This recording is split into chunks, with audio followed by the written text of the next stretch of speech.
Well,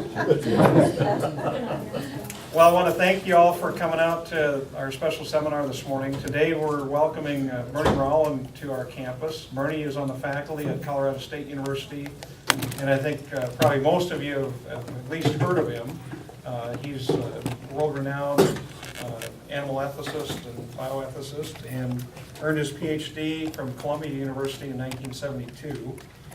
And he holds the title of University Distinguished Professor at CSU, and I believe he has faculty appointments in Department of Philosophy and Animal Sciences.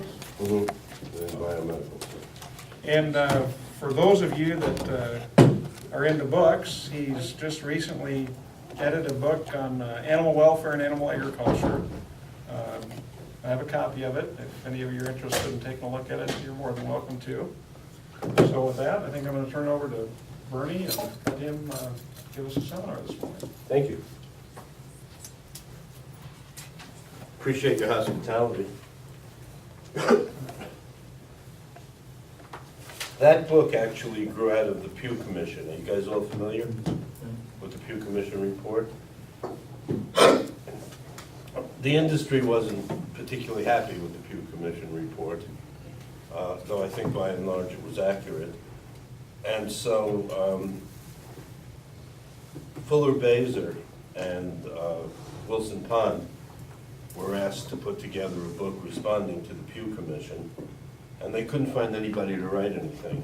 So they asked me to help them, and to make a long story short, I got many people from the Pew Commission to rewrite their critique and then indicate what they would consider a reasonable, timely, practicable response. So it's a nice book in those terms. You know, it's an attempt to create a melding of fairly disparate positions.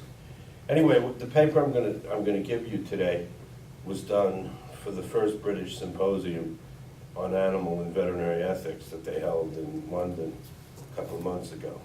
Okay, and it's on the Aristotelian notion of telos. This is not going to be classical scholarship, and it's not going to be, I hope, esoteric philosophy. It is philosophy, but what I'm trying to bring across, is that you can look at the way animal ethics has developed in the United States and Britain, and pretty much all over the world, and it puts what I consider to be an undue emphasis on pleasure and pain. Have any of you read Peter Singer? Yeah, so I mean, Singer's classic utilitarian. I think that's really a problem and does not benefit the animals.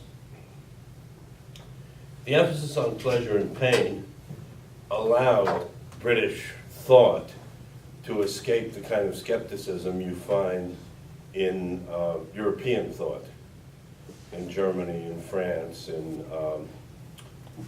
pretty much in Germany and France, the notion that animals are not conscious, that you get in Descartes and Kant. British was very commonsensical, and it seemed to the British thinkers, beginning with people like Hume and Adam Smith, that ethics had to be based on the ability to feel pleasure and pain, and the empirical fact that living things want to avoid pain and seek pleasure. To me, an adequate morality toward animals must recognize the full range of possible matterings, things that matter to animals. And to accomplish this, I look to Aristotle, the greatest common sense philosopher of ancient times, specifically to his concept of animal nature, which is a root notion of his functional teleological biology. Modern biology focuses on reductionist, molecular, and mechanistic explanations. Aristotelian biology emphasized the unique set of traits and powers that make the animal what it is. What somebody once called the pigness of the pig, the dogness of the dog. And most animal science people work in a more Aristotelian tradition than they do in the reductionistic tradition, though it is kind of amusing to find people in animal science departments who don't know anything about animals. They know about molecular. I gave a talk in, of all places, Laramie, Wyoming, and the molecular biologist was teaching the class, and he said, I learned more about ranching from your talk than I did from my whole education, which I thought was sort of depressing. Aristotle recognized that different animals evidence different ways of fulfilling the fundamental nature of living things: nutrition, locomotion, sensation, cognition, and reproduction. Biology studies these functions in different sorts of animals, and is the set of how they fulfill these functions which constitutes an animal's nature. And if you recall back to high school biology, it's still taught that way. It's still taught in an Aristotelian way in terms of these faculties. I want to stress that there's nothing mystical about talking about animal nature. It is simply what common sense recognizes in the song, "Fish gotta swim, birds gotta fly." It's really as simple as that. The only departure that has to be made from Aristotle is to see animal nature not as fixed and immutable, but as slices or snapshots of a dynamic process of evolution, genetically encoded and environmentally expressed. So an adequate morality toward animals should address not only pleasure and pain, but the full range of possible matterings that follow from animal nature. And by the way, what I'm reconstructing is the kind of thinking that underlies public concern about modern agricultural systems. Okay? Because pleasure and pain simply doesn't explain people's aversion to certain sorts of confinement. When we evaluate, for example, gestation crates for sows, we must compare them, I believe, to what a sow does in nature when she actualizes her telos. She will, for example, cover a mile a day rooting and foraging, nest building, all of which behaviors are, of course, impossible to perform in a crate. You familiar with the work that was done in Edinburgh by people like Woodgush and Stolba? For 15 years, they built a pig park.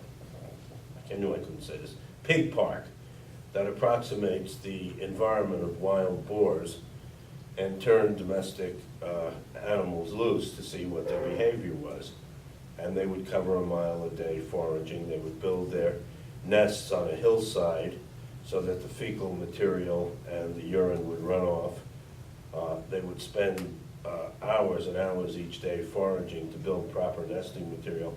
And interestingly enough, they would trade off care for the piglets, you know? So it's a very social phenomenon and very far from the stereotype of the aggressive sow beating the crap out of the other aggressive sows. In fact, given the telos template, it is evident that we regularly violate fundamental interests of animals as determined by their natures. We prevent their moving, we stop them from eating what they are naturally built to consume by not letting them graze, hunt, or forage.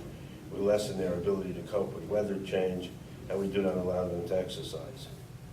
I mean, as I've said before, you don't have to be Conrad, back 30 years ago, you don't have to be Conrad Lorenz to realize that the way we raise veal calves in confinement systems violates their natures. Denying these natural activities harms the animal in many ways, impeding their exercise of powers that they develop to survive. I've got a great story of what I mean by telos that was given to me. I did a 2-volume book called The Experimental Animal in Biomedical Research. Some of you may have seen. It's still recommended by NIH and the guide. And I got Hal Markowitz, who was an ethologist, a zoethologist in California, to write the chapter on ethological needs of laboratory animals. He was hired by Portland, Oregon, because they had built an exhibit for servals. You know what servals are? They're not graduate students.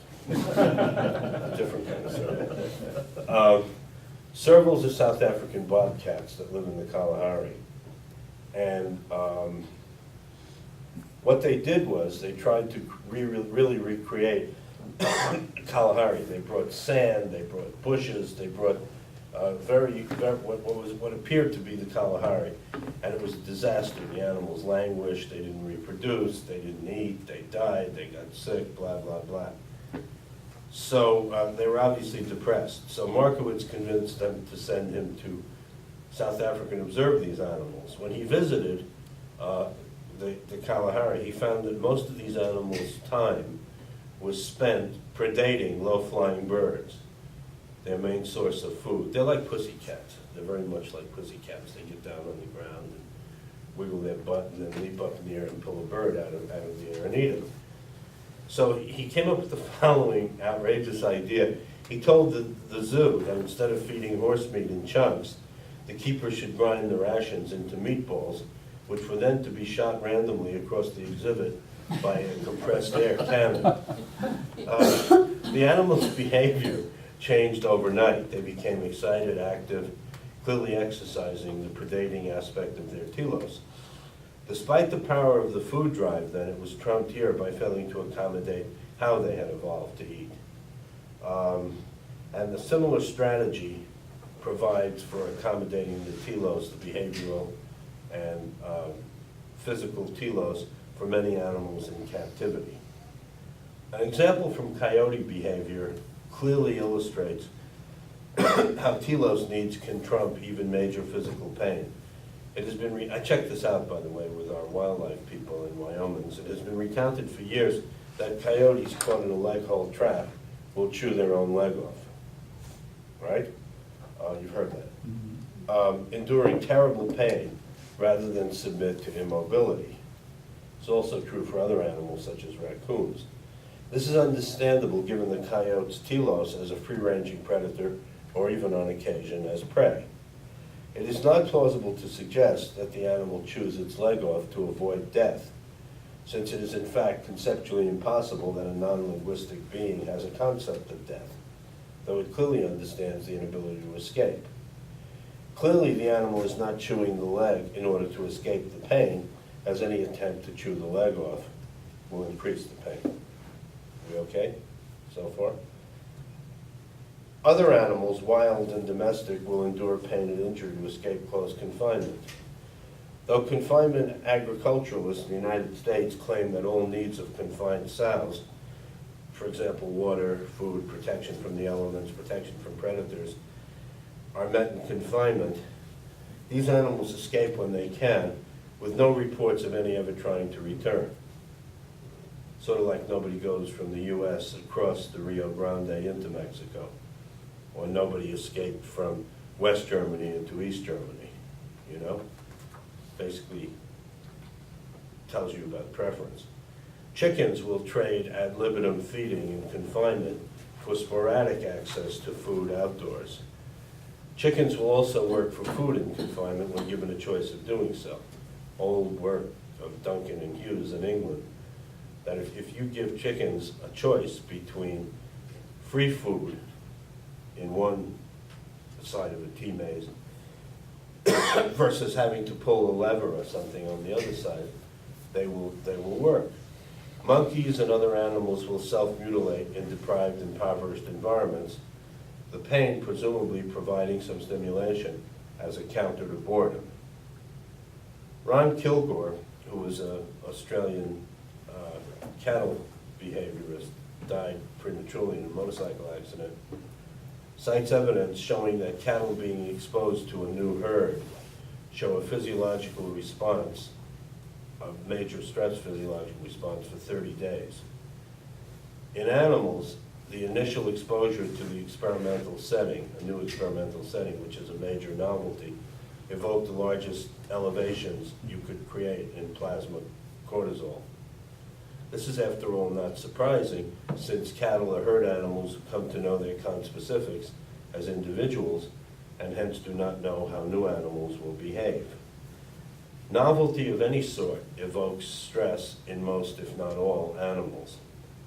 Even in human experiments, the introduction to the experimental situation for the first time was often more effective in increasing steroid level than anything else the experimenter could devise, including electric shock. That's pretty amazing. I would not have guessed that about people.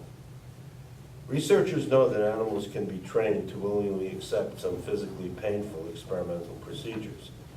One of my friends was doing a vaccine study on parvovirus, and that involved her drawing blood daily from a series of somewhat uniform Shepherd Cross dogs for the vaccine study. She would enter the facility, play with each dog, draw the blood, give the dog a treat after the draw.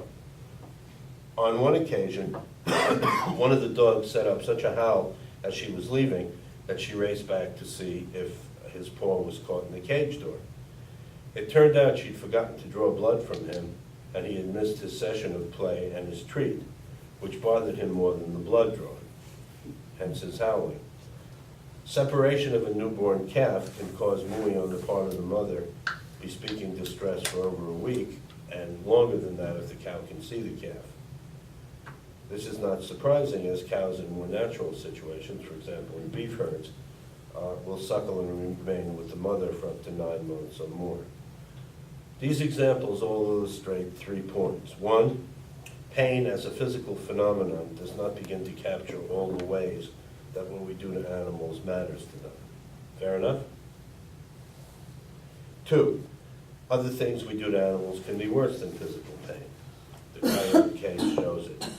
Unfortunately, very unfortunately, because words are how we think, we have no words for many of the myriad ways we can cause harm or cause animals to suffer. For example, not allowing the pig to forage, separating a newborn animal baby from its mother at birth, stopping a chicken from nest building. For some of these states, we do have words, creating boredom, social deprivation, fear. In general, interfering with or impeding actualization of animals' nature creates a negative experiential state for an animal.